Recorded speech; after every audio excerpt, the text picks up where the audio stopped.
So my name is Heena Jethwa. I work in product marketing for the Predictive Analytics side of the business. So my presentation from insight to action, data analysis that can make a difference. What I'm going to be doing really is focusing on the other side of the coin. We've been talking about customer analytics and the sort of experience for the customer point of view.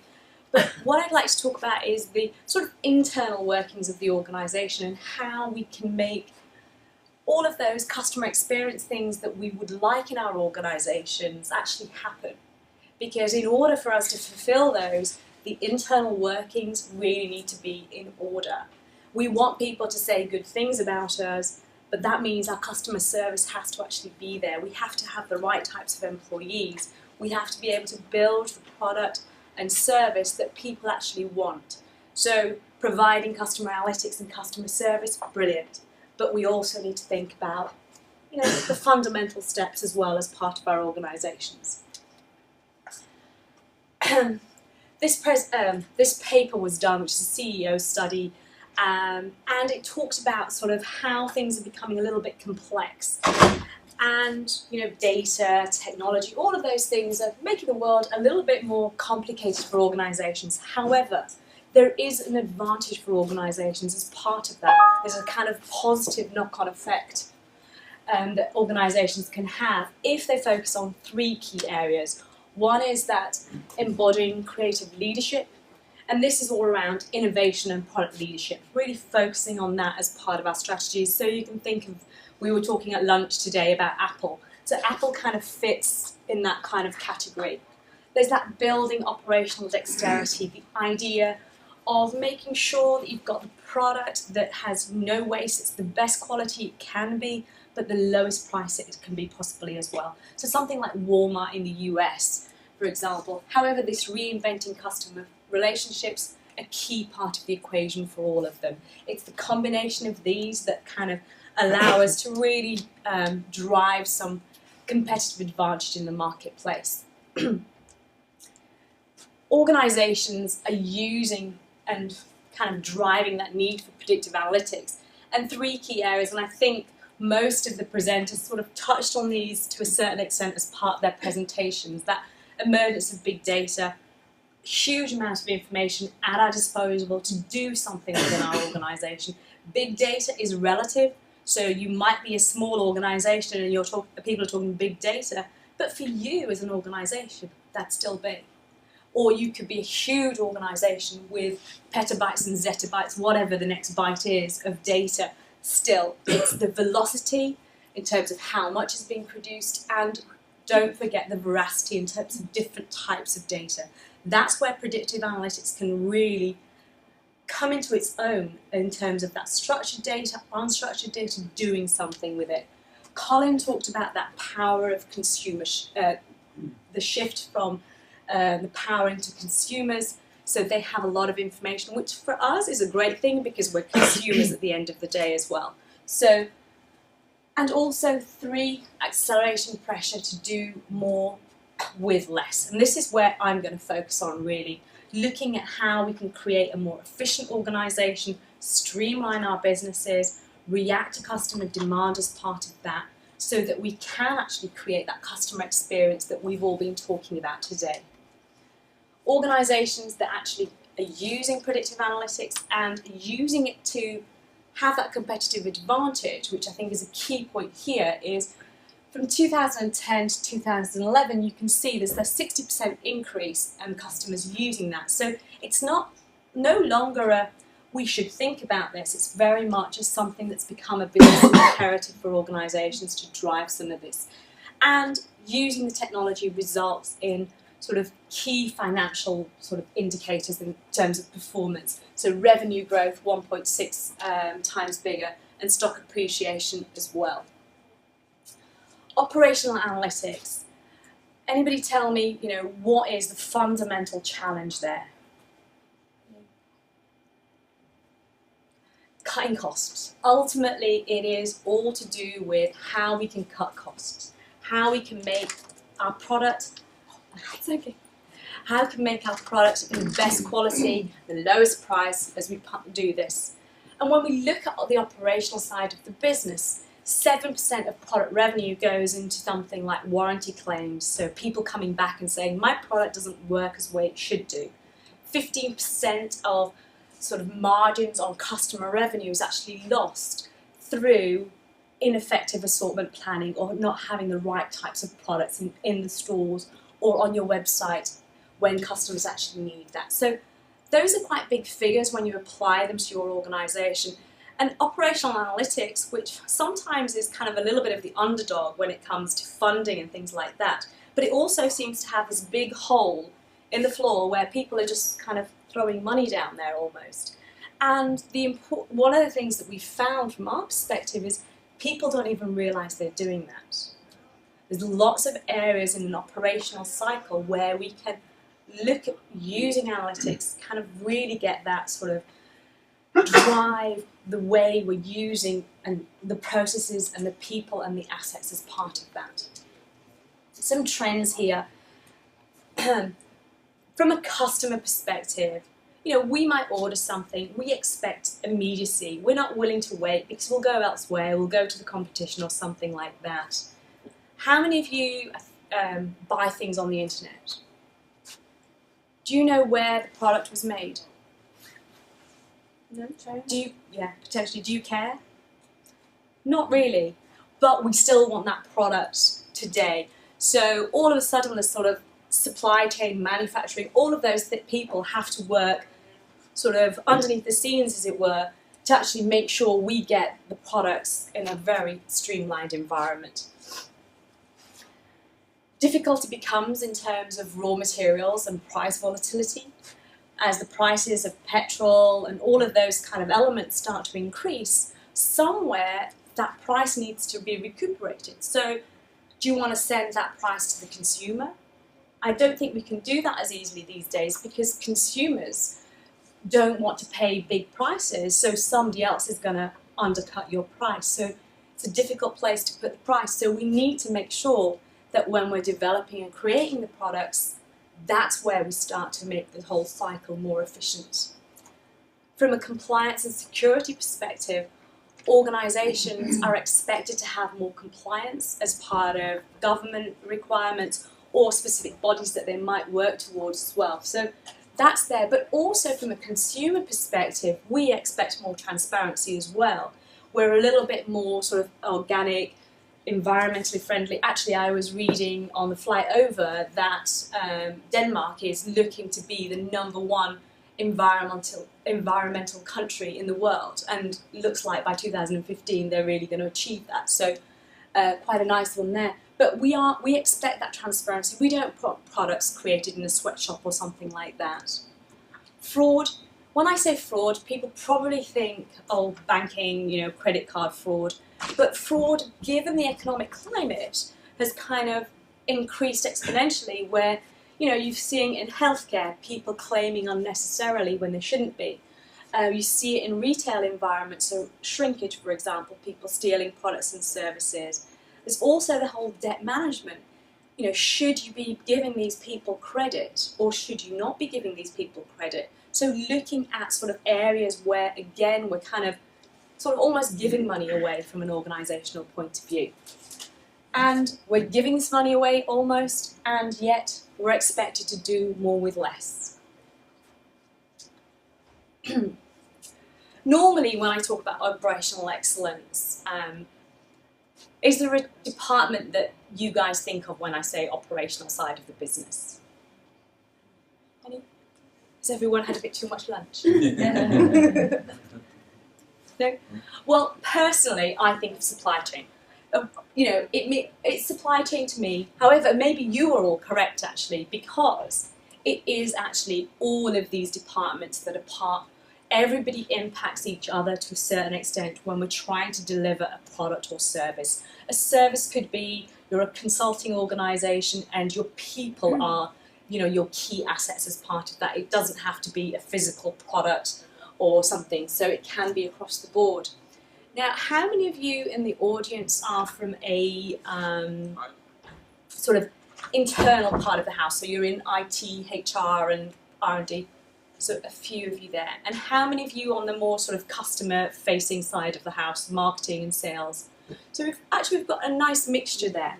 So just for a little while, I'd like you to switch hats, just metaphorically speaking at least. And what I'd like you to do is think about how each of you impact each other. You know, what on the internal side, you know, what are marketing and those guys doing, and how can you help improve how they're working towards delivering the product and service?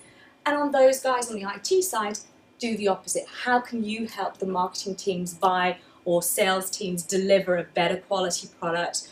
And I'm hoping as part of this presentation, you'll get some ideas and inspiration in terms of where you can start kind of thinking of the other half of the equation to kind of try generate some of that. And the reason I want you to sort of think about each other's other part is when it comes to things like operational excellence or customer analytics, it's never just one department that is the person that's at blame or the person that's going to benefit from using predictive analytics. It's very much an enterprise thing. And the idea, and I think Colin touched upon it earlier today, about creating this idea of a centre of excellence where you've got an area where you're creating and using analytics to look at business problems and drive that. And it can be initially about your departmental problem, but it's also expanding that to look at the bigger picture in terms of how can we increase efficiencies across the organisation and treat our customers better. So that's one of the things, a little favour from me. As part of that, like in the customer life cycle, there is a little sort of kind of process that you go through from an operational perspective. You have the sort of procurement side or the planning side where we're trying to get and create the product at the lowest possible price, sort of sourcing the different types of materials, the different raw assets, and bringing them in. Having an understanding of what the demand is and being able to forecast what that demand is can really help us in this area. So we're not having more stock than we need. We don't have more people than we need. We're able to be quite streamlined in this environment. So as we go through these sort of stages, we want to add value. We don't want to lose value through these various steps. On the development side, we want to make sure that we're streamlined so we're meeting customer expectations and we're matching our product with what people expect. And not only with what people expect, what their opinions are. Going back to some of the customer dialogues and things like that, we're planning a product. Wouldn't it be cool if we were actually taking on board what the customers were saying when we're developing our products and services as well? Sort of bringing these things into play rather than perhaps just being a little bit funneled in how we approach it. Distribution, being able to withstand like unexpected changes. You know, some famous person buys your product or uses your garment of clothing, all of a sudden you get a surge in people wanting to buy. How can you adapt to that? Are you able to adapt to that? You know, is the process in how you're doing these things streamlined enough to actually allow that? It's a great advantage point for you if you can take advantage of it and if your processes are allowing you to do that. And then the support side. Sometimes we have to deal with support, but from an organisational perspective, we can use it as an opportunity rather than a negative thing. We can use it as a way to actually work proactively with the customers, getting them on board, actually using our product or service, or actually seeing how they're getting on, to actually find out how and what other areas we should be developing or what kind of things we should be planning for. So all these points, though this is operational excellence, I'm hoping you can see that this touches on the customer analytics cycle as well. They're very interlinked and both are opportunities. So, you know, operational doesn't have to be, you know, the internal part of the house. It can be more customer focused than perhaps it ever has been. In terms of operational analytics, there is this whole balancing act. And there are 4 key levers as part of that. The cost, speed, flexibility and quality. Operations is, you know, pretty much our people, the processes, the assets that we have and the capital. And it's all about maximising ROI. However, when we look at certain things, So for example, if I want to increase the quality of my product, which most people do, or the service that I'm actually providing, there is a knock-on effect on price. So the two have to balance each other. You probably don't want a very, very expensive product unless you can afford that in terms of your market and what your customers are willing to pay.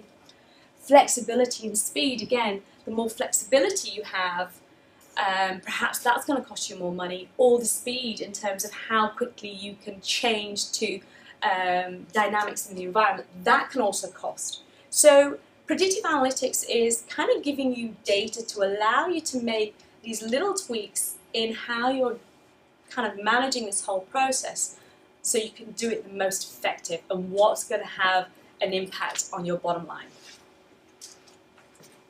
From a challenges perspective, organisations lack the visibility. If you just take one level down, there's disparate kind of sources of information, lots of people doing their own kind of, I'm creating the product, I'm managing HR, lots of people doing their own thing. We don't always internally, and I think probably most of you agree if you think about your internal organisations, people are very focused on their individual roles, which to a certain extent needs to be there as well, but we also need to look broader. Operations side of the business has a huge amount of data in terms of maintenance logs, how people are working, server performance information. There's a huge amount of data there. However, we're usually insight poor because that's the last place we start to look in terms of how we can kind of do something with that data. So we're not bringing in the customer portion of it, we're not looking at the demand and predicting that as part of operational analytics. From a poor performance standpoint, a lot of the time, say for example, we're producing a product, sort of a physical product, there's downtime, quality issues, any of those kind of things can, is a huge amount of money that's being lost at any moment in time. And then we have that whole disconnected processes, sort of some of the back office not matching what customer demand is, or where the marketing teams are looking to go, or where sales are looking to go. So how do we make decisions around kind of pulling all of that together? IBM, in terms of the solutions that they have as part of this around predictive analytics, what we're talking about today, some of the reporting, being able to show people what's actually going on, it's all around planning operational success. So planning, what your people are doing, what your assets are doing, what kind of processes you have in place. So we're making sure that we manage the demand in terms of ensuring that the right quality product is available at the right particular time when it's needed. So we've got that flexibility as part of that, managing the operations from a day-to-day perspective. So looking at how we can enhance the processes that we're actually going through, how we can maximize the potential of our people assets. How can I sort of make sure your morale is at the right level, that you're actually working really hard for our organization, for example, or you're motivated to do that, so then it becomes a win-win. It's not like it's effort for you, you're actually enjoying being part of that. Maximizing the operational performance, looking at the infrastructure and equipment, prioritizing perhaps things that need to be looked at over, this is where I'm going to lose some money tomorrow, it's going to have a huge impact on my PR for the organization. What can I do to mitigate some of that risk as well as part of that? So what I'd like to do is kind of talk about some customer examples to kind of give you a little bit of context around operational analytics. It's quite a broad spectrum, so I'm hoping you'll kind of pick out places that actually match your kind of requirements as an organisation. So DC Water, they provide water for I think 600,000 people, and they also actually treat water in terms of sewage water and treatment plant, things like that. Now, you can imagine that the infrastructure that they have is aging infrastructure, so it's very old. Lots of people sort of reliant on that as well for their water and those kind of things. Any kind of negative things like burst water mains or sewage in people's houses has a very sort of negative and a very strong emotional reaction from a sort of customer point of view. So what they've been doing is pretty much they're using our predictive analytics technology, and what they've done is they have this whole environment where they're able to take in information about the historical data, the weather report, what kind of incidents actually happened. They take all this information and they have this geographical map which maps out, where issues are going to occur in the water pipes. And by looking at these maps, they can kind of see these are the areas where there's going to be a really big issue versus areas which, there'll be an issue, but we've got a bit of time to manage that. So they can proactively determine these are the pipes that need to be repaired straight away. So this is, and these are the pipes that we'll do in the next few months. And you'll see some of the ROI that these case studies get. It's actually quite amazing. I mean, 629% ROI on this and a payback within 2 months. But most importantly, not just that sort of ROI, the figures right here, they've reduced customer calls by 36%. So increasing customer satisfaction, a key part of this as well. Reducing the cost of labour by 1.8 million, so a really big saving there. And recapturing 3.8 million in revenue. So some really impressive statistics by looking at their operational business, prioritising what they're going to do and what they're going to do next. Taking a completely different kind of environment, and I think Colin talked a little bit about this one. This is Infinity, a insurance company. And what they do is they insure customers that are high risk. So when it comes to a claim, what they've done is they've automated that whole system, so at the point of interaction. So when you call in, the call center rep doesn't make their own gut instinctive decision. They're actually guided through what kind of conversation they're going to have with you or me sort of calling in. And here, while the call center rep's on the phone, you're answering some questions, they're putting that information in, and there's modelling going on in the background. It says this person is likely to be telling some lies and it's a fraudulent claim, put it to special investigations. This person is telling the truth, fast track it, give them the money. So you've got two areas here where, sort of two major examples in terms of what happens with that insurance claim. And then you've got this third in-between one where actually this person could be lying, however, it's so little money that it's not worth actually putting it through the processing kind of environment as well. So not only are we using predictive analytics as part of this, you're also looking at business rules. What makes sense from a cost perspective as well? Yes, this person might have gone away with some fraudulent behaviour, but we've just saved, a couple of thousand on not actually processing this. So again, the ROI on this 403%, but added with that, the whole customer satisfaction, that key kind of managing our operations and customer, getting some benefits on the customer side as part of that. Rama, these are quite an interesting company in the sense that I think they supply everything and anything from pharmaceuticals, chemicals. They supply automotive parts and kind of aerospace parts as well. So they have a huge amount of inventory. You can imagine that kind of all of those things, they have this, kind of, I don't know how big their warehouses are, but they're big. And their key sort of differentiator for them is the one-stop shop in terms of supply, and they want to excel at customer service. So they want their customers to come to them all the time. Now, it's quite a challenging feat given that kind of inventory. So they worked with us to use predictive analytics, and what they do is pretty much we've been able to quarter their inventory. So we've kind of saved them total inventory 31.1 million in 1 year. So we've reduced that. So they don't have to carry that surplus stock anymore, making them quite sort of more streamlined and a little bit more agile and sleek as part of that. We've improved their turnover rates, so they're doing really well there as well. though we've kind of reduced that inventory in their stock, their customer satisfaction is also increasing as part of that, because they're able to make sure that their customers get the products and services that they actually need at the moment they actually need them as well. Last but not least, this example is a pastry maker in Vienna. And really this is all about a key asset that sometimes gets overlooked: employees. We're all employees, which is probably why we're sat here. But this company, they have, about 800 employees, and they wanted to enhance the culture of their organization. So they surveyed their customers.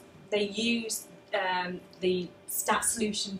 They used stats to kind of take all that data in and look at sort of key drivers, so that what's happening with their employees, how can they motivate them better, what some of the challenges and some of the issues actually are around their employees, so that they can create that kind of culture that they actually want to create. Because employees are a key asset, they know how much it costs to hire new employees, all of those kind of things. So they're really driving towards that. And by doing that, they were able to kind of actually take action, and they reduced and gave more flexible work hours and those kind of things as a way of promoting that sort of employee morale. One thing those companies that we've been talking about have in common is the focus was around getting information internally around their operational visibility. All of a sudden, they could see what's going on at certain parts of their operation. By using predictive analytics and analytics in general, they're able to see, these are the places where, we're just throwing money away down the drain. How can we actually fix some of those things, proactively look at customer demand, and use that to optimize the performance, so that it's a business challenge. We're looking at sort of quality. We're looking at making sure the customers have the right products. We've got the right types of assets and the processes that we have in our organisation too.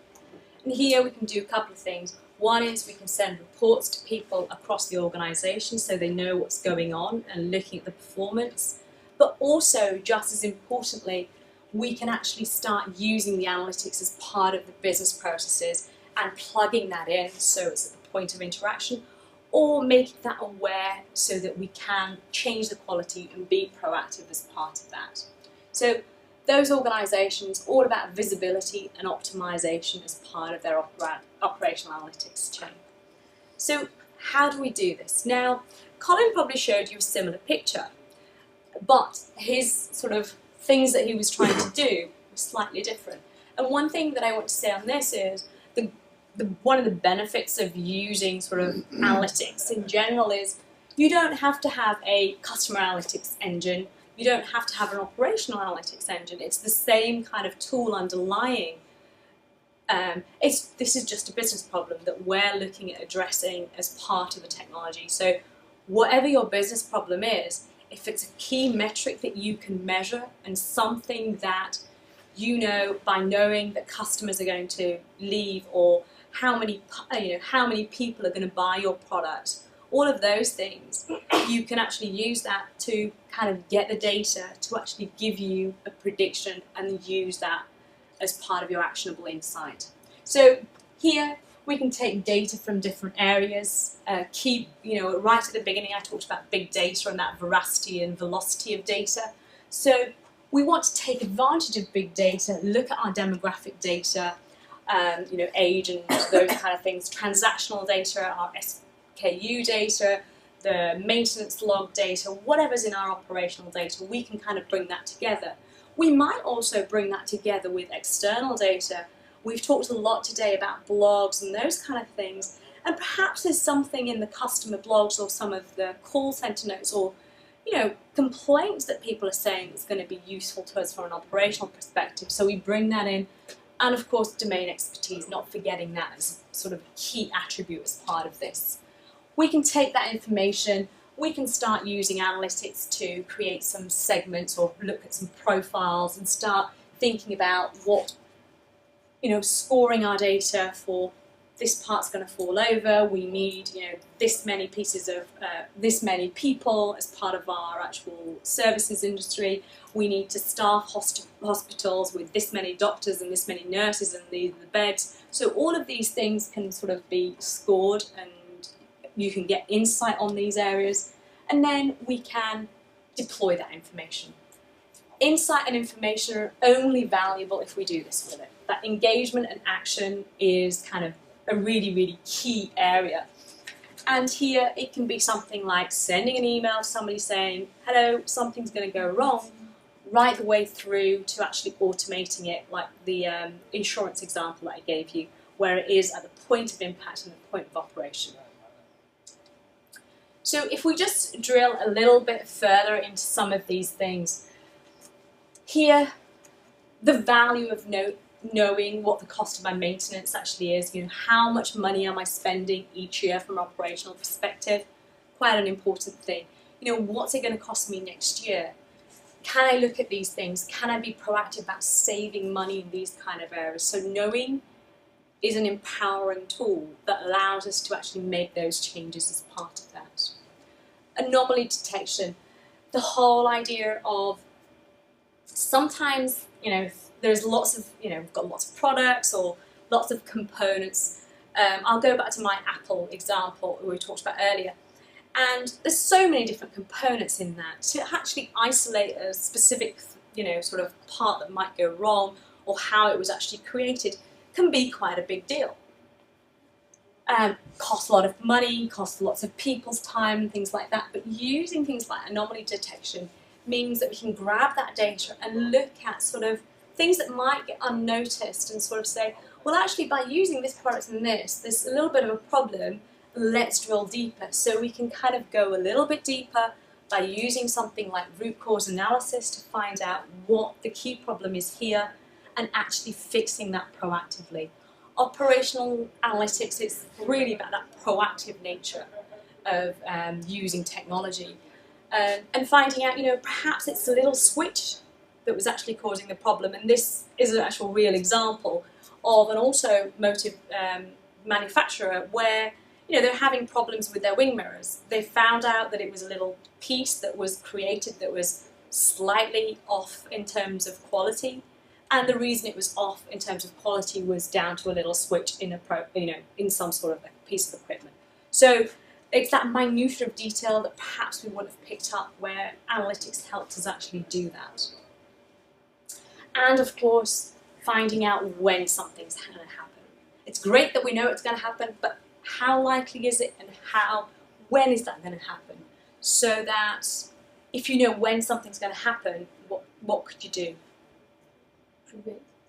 Prevent it, exactly. You want to prevent it, or you want to take a positive PR step in that direction. So if you know something's going to happen, you can get your PR teams, your social media experts and blog writers, you can actually be on top of that issue before it happens. So think about occasionally, I think a little while ago there was an oil spill. It's a really bad situation, but if you knew that was going to happen and you could prevent that, that would be perfect. If you couldn't prevent it 100%, you still knew it was going to happen, you'd still get those people in place that you could mitigate some of the risk that's associated with that, and also the negative PR, and get on top of that as part of that. Part of all of this is about making this information available so that people can make decisions. It's about putting it into operational environments and dashboards and things like that as well, so that somebody who perhaps is a maintenance engineer who doesn't know anything about analytics, or doesn't need to, why should they need to know anything about analytics, can kind of look at this and go, okay, my switches, something's going wrong with them, I need to go investigate that. And this is the dashboard that they see. They see this kind of quick traffic light kind of system. This is what I need to go fix today. They can make that decision as they're doing that job, so that tomorrow you don't have a disaster on your hands, or things are just working happily. When it comes to using analytics, we can use it across the operations sort of analytics. And Tom, this is from a book from Tom Davenport, and I'll paraphrase him. a little bit. And one of the things he talks about is, it's Competing Analytics is the book.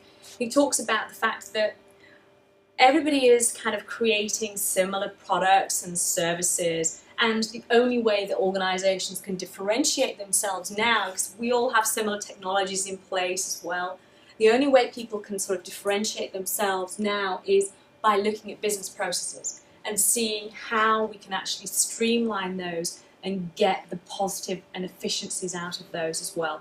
So that's the next place that we should be looking to differentiate ourselves, so that we can use it, our operational side of the business, as a competitive advantage. So today you've heard from quite a few of us in terms of predictive analytics, and I just want to sort of finish up by talking a little bit about how you might get there.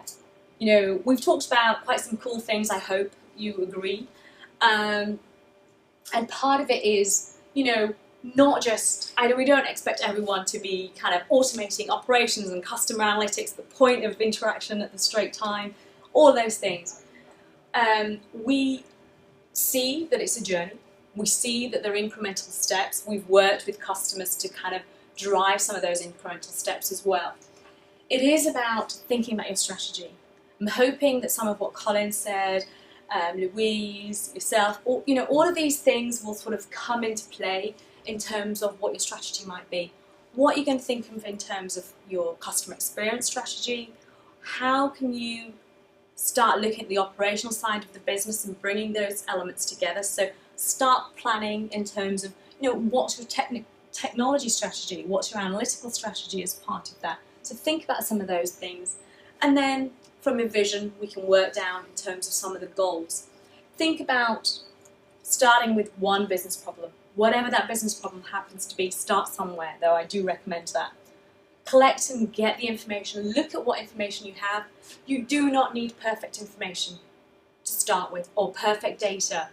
Predictive Analytics can help you grow that data as you go forward as well. So bring that data together, start collecting it, start looking at some of those patterns, analysing that information, predicting some of those outcomes. Add more data over time as you get that. You might start off with some more transactional information and then start your unstructured data, but you can do that over time. Then start, I think one of the things I asked you to put on your sort of opposite number hat, if you will, if you're an internal person, wear the customer hat, and the customer the internal hat. But it's about sharing and integrating insights so that collectively you can start working together, knocking down some of those silos and thinking about, how the relationship between the two is so interlinked. You can't work in isolation any longer.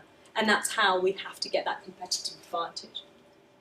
And then as we start doing these things, it's about automating, optimizing the process, seeing how we can take, instead of sending an email kind of report or just putting that information in a dashboard, how can we automate it? How can we actually use the predictions at the point of interaction? How can we start automating that so there isn't a thought process or somebody has to do something, it happens automatically more and more.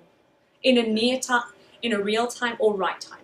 Right time being not everything has to be instantaneous, not everything needs to happen at that moment, but the right time is what's acceptable for your organisation and what's going to help you change the way you do business today.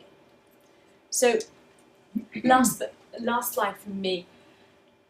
Predictive analytics is all about all information, bringing all of that information together. It's a huge amount of data, but I think it's fabulous and exciting opportunity. I'm hoping for most of you in this room to grab all of this, see what kind of information, what kind of insights you can actually get from that. Bringing together all people, different types of departments, and sort of bringing them together. All prescriptives, and that means historical data, forward-looking data, predictive data, bringing all these kind of data sets together, all the types of decisions that we need to make in our organisation, the strategic right the way through to that tactical and operational kind of decisions we need to make, and really starting to bring all of that at the point of impact. So how is it going to change my business? How is it going to change the interaction that my customer is actually going to have with me And ultimately, it's about increasing revenue and reducing costs across our organisation.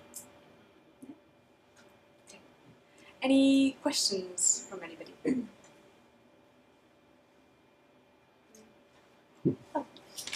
Might be a really weird question, so go with it, not to answer it. But can you go back a slide? Yep, sure.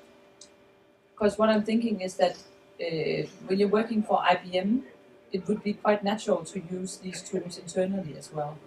Yes.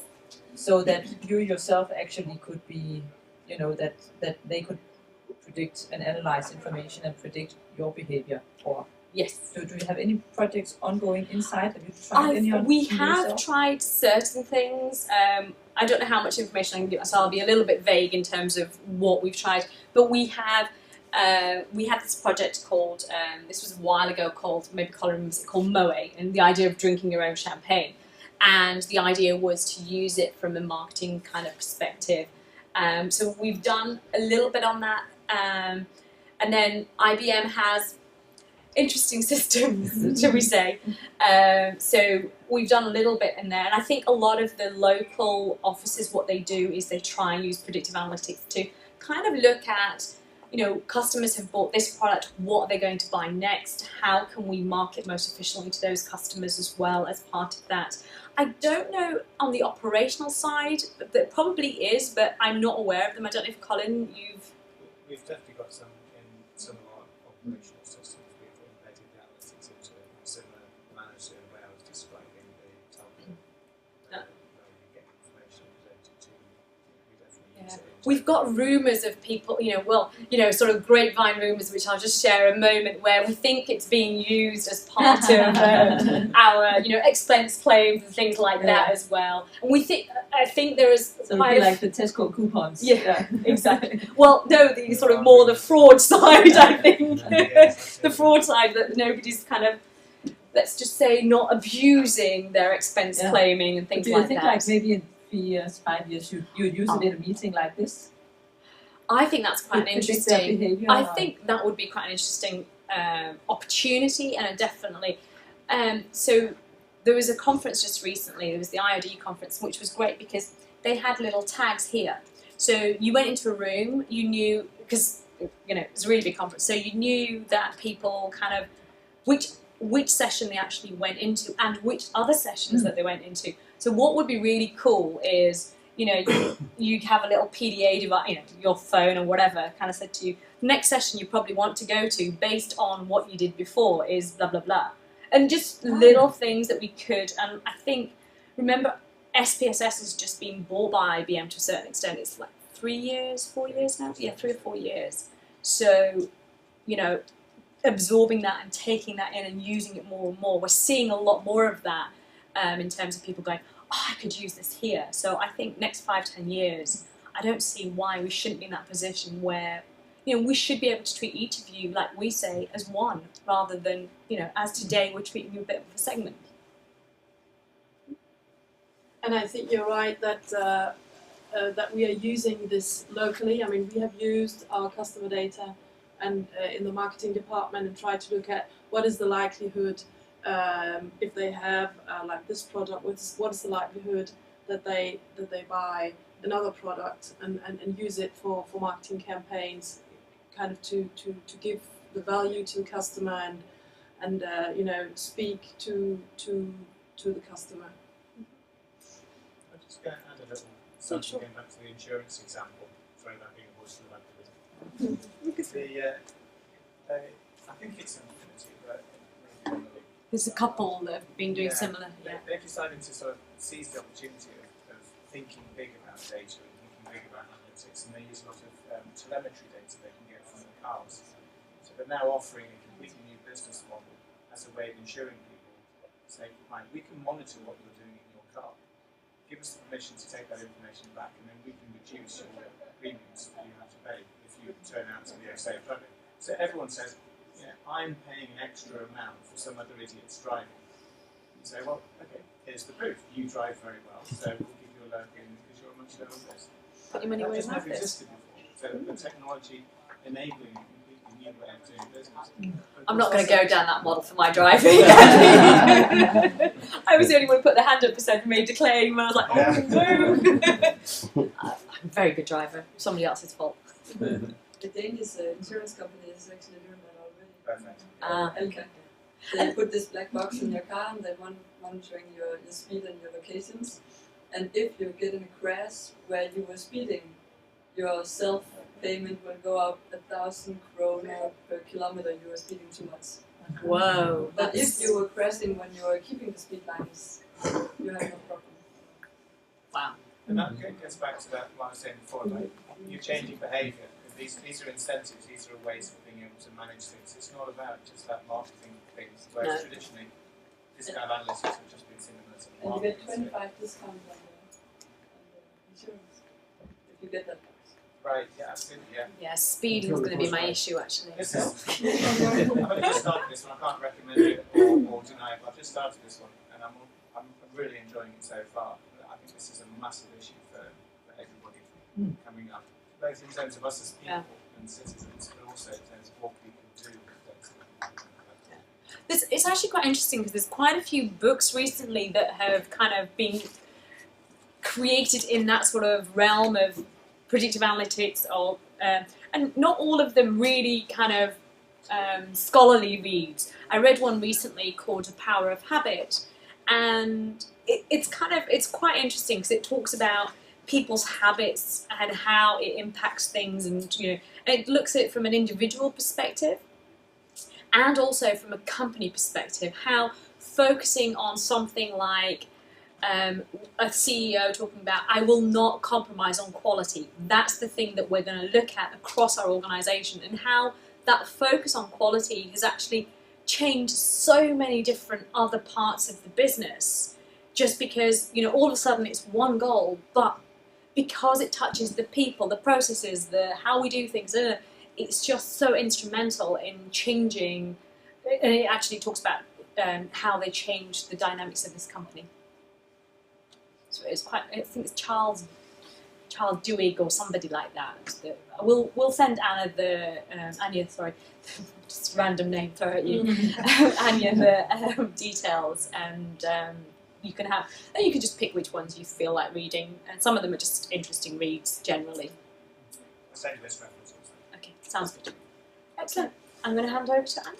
Thanks, Heena.